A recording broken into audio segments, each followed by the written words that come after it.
बच्चों चलिए स्टार्ट करते हैं। क्वेश्चन नंबर 16 बुक में तो चमक नहीं रहा क्योंकि बुक फटी हुई है, पुरानी बुक है, तो इस वजह से मैंने क्वेश्चन जो है वो लिख लिया है। क्या है? Find two positive number. हमें two positive number find out करने हैं हु सम इज 16 और उन टू नंबर का सम क्या हो? 16 हो। And the sum of whose cube is minimum. और हमें क्या करना है? पहली बात, अब पहला स्टेप समझो कि हमें क्या फाइंड आउट कर। जिसने क्वेश्चन समझा वो क्वेश्चन कर गया, क्योंकि क्वेश्चन ईजी है, पर समझना है। पहला है कि हमें टू पॉजिटिव नंबर फाइंड करना है जिसका सम 16 हो। दूसरा, और उनके क्यूब का सम हमें मिनिमम शो करना है, और उनके क्यूब का सम हमें मिनिमम शो करना है। अब यहाँ बात है प्रोडक्ट की, बात नहीं। अभी हमने क्वेश्चन की है, वहाँ प्रोडक्ट यूज़ हो रहा है वर्ड, यहाँ सम यूज़ हो रहा है, तो दोनों में डिफरेंस है।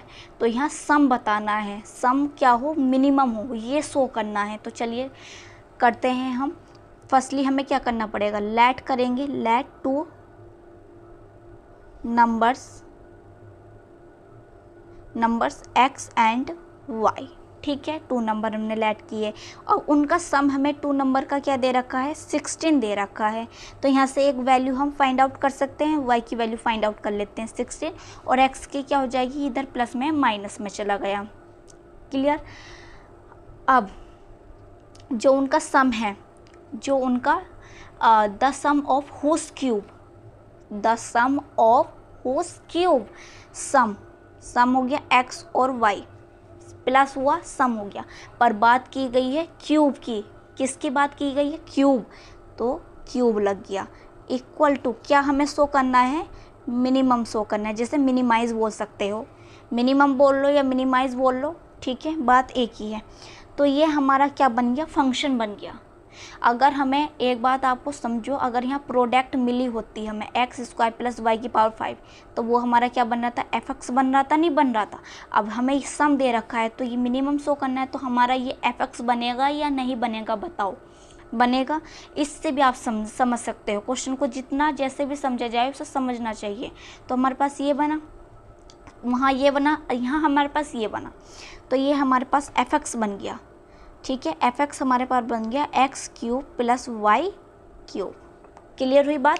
इससे रिलेट करके आपको समझाया, तो इससे और अच्छा आपको समझ में आया होगा कि यहाँ कैसे। हमें प्रोडक्ट गिवन थी तो उसे fx मानते थे, तो यहाँ हमें ये गिवन है तो हमें इसे fx मानना पड़ेगा। अब हमें क्या करना है? यहाँ वैल्यू पुट करनी है, y की वैल्यू पुट करते हैं यहाँ हम। x³ y की वैल्यू हम पुट करेंगे 16 माइनस x³, ये लगा। अब हमें इसे क्या करना है? fx डिफ्रेंशिएट करना है, तो ये पावर आगे आ जाएगी और एक पावर इसमें से सब्ट्रैक्ट हो जाएगी। ठीक है, प्लस पावर पहले जो भी फंक्शन है अगर उसकी पावर है गिवन तो पहले पावर को सॉल्व करो, 3 आगे आ जाएगा और एक पावर इसमें से सब्ट्रैक्ट हो जाएगी। अब अंदर जाते हैं, 16 बनेगा 0, ये बनेगा x माइनस 1, तो हमारे पास f' क्या निकल कर आया? 3x², ये माइनस है तो plus minus minus 3, 16 minus x का स्क्वायर, ये आया हमारे पास। अब हमने क्या किया है? यहाँ स्क्वायर ओपन किया है, ये f' इक्वल 3x²। ठीक है, 3x² आया हमारे पास। यहाँ क्या एक काम कर लें, यहाँ पहले हम क्या कर लेते हैं? 3 कॉमन ले लेते हैं। 3 कॉमन लेंगे तो हमारा थोड़ा इजी रहेगा स्क्वायर खोलने से पहले। तो हमने क्या किया है? 3 कॉमन ले लिया, यहाँ से भी 3, यहाँ से, तो x² बचा माइनस 16x का होल ऑफ स्क्वायर, ये बचा। थोड़ा और सही करके लिख देते हैं, समझ में नहीं आ रहा होगा। 3 कॉमन लिया, यहाँ बचे x² माइनस है, और यहाँ बचा हमारे पास 16 माइनस x का होल ऑफ स्क्वायर। क्लियर? अब हमें क्या करना है? अब इसका हम स्क्वायर ओपन करेंगे। अब इसका हम स्क्वायर ओपन करेंगे तो ये तो एज इट इज़ रहेगा 3, x² भी एज इट इज़ रहेगा। 16 का स्क्वायर क्या होगा? ये तो माइनस है, इस अंदर पहले 16 का स्क्वायर ओपन करते हैं, क्या आएगा? 256 माइनस और माइनस x प्लस बनेगा और ये माइनस बनेगा, तो क्या आ जाएगा? 16 की मल्टीप्लाई 2 से करेंगे तो 32x। अब ये माइनस कैसा आया? फॉर्मूला पता है, a माइनस बी का होल स्क्वायर, उससे खुला क्या होता है? a² plus b² minus 2ab, ये होता है फॉर्मूला। तो ये हुआ। अब हमें क्या करना है,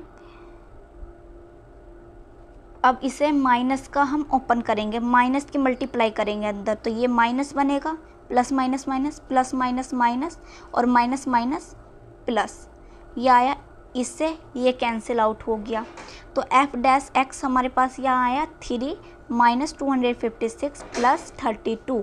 अब हम क्या करेंगे, इसे पुट करेंगे equal to f dash x को 0 के इक्वल। तो यहाँ 3 256 प्लस 32x इक्वल टू 0। अब ये देखो इधर किस में है, ये मल्टीप्लाई में है, तो इधर डिवाइड में जाके क्या हो गया होगा 0। तो हमारे पास क्या बचा है यहाँ, माइनस के 256 प्लस 32x इक्वल टू 0। अब ये इधर माइनस में है तो इधर जाएगा तो प्लस में जाएगा, और ये इधर डिवाइड में है तो इधर किस में आएगा, मल्टीप्लाई में है तो इधर डिवाइड में आएगा। तो ये इससे कैंसिल आउट होगा 8 टाइम्स। तो x की वैल्यू हमारे पास निकल कर आई है 8। मेन था डिफ्रेंशिएट करना इसका, तो डिफ्रेंशिएट हो गया, x की वैल्यू फाइंड हो गई। अब x की वैल्यू फाइंड हो गई तो y की वैल्यू फाइंड हो जाएगी। y इक्वल क्या है, 16 माइनस एक्स। तो यहाँ 16 x की जगह x की वैल्यू पुट करेंगे तो y की वैल्यू हमारे पास क्या आ गई, 8 निकल के आ गई। तो x और y की वैल्यू तो फाइंड हो गई, जो 2 नंबर फाइंड करने थे वे तो हो गए। अब हमें इसे दिखाना है, क्या दिखाना, मिनिमम दिखाना है। तो मिनिमम हम कैसे दिखा सकते हैं कि हमें इसे क्या करना है, डबल डिफरेंशिएट करना है। डबल डिफरेंशिएट करेंगे, वहाँ से हमें पता चलेगा कि ये मिनिमम है या मैक्सिमम है। तो हम किसे करेंगे, हमारे पास एफ डैश क्या निकल कर आया, ये। तो इसे हमें क्या करना है, दोबारा से डिफरेंशिएट करना है। तो लिख लेते हैं, एफ डैश हमारे पास क्या आया निकल के, 3 माइनस 256 प्लस 32x। इसे हमें दोबारा डिफरेंशिएट करना है, ठीक है। तो ये हमारे पास क्या बनेगा, यहाँ पहले इसके अंदर मल्टीप्लाई कर लेते हैं 3 के अंदर मल्टीप्लाई करेंगे तो हमारे पास क्या आएगा यहाँ निकल के, अभी डबल डैश नहीं लगाना, अभी एक सिंगल डैश लगाना, क्योंकि अभी हम मल्टीप्लाई कर रहे हैं। तो 3 की मल्टीप्लाई करेंगे तो माइनस 768 प्लस 96x। अब इसे करो डबल डिफरेंशिएट, तो ये हमारे पास बन गया 0 प्लस 96 इंटू 1, क्योंकि x बना 1। तो f डबल डैश हमारे पास क्या निकल का है, 96। तो मतलब f डबल डैश हमारे पास पॉजिटिव निकल का आया। पॉजिटिव है, माइनस का साइन कोई है, यही तो हमें चेक करना होता है कि पॉजिटिव है या निगेटिव है। अगर पॉजिटिव है तो ग्रेटर देन 0 फर्स्टली, और मिनिमम हो गया। पॉजिटिव का मतलब है कि मिनिमाइज हो गया। क्या हो गया, मिनिमाइज हो गया। मिनिमम बोल लो या मिनिमाइज बोल लो, तो हम कह सकते हैं so x³ plus y³ is minimum. Minimum बोलो या मिनिमाइज बोलो at x equal 8 and y equal 8 पे। ये हमारा आंसर आ गया है। वीडियो को लाइक करें, शेयर करें और सब्सक्राइब करें चैनल को।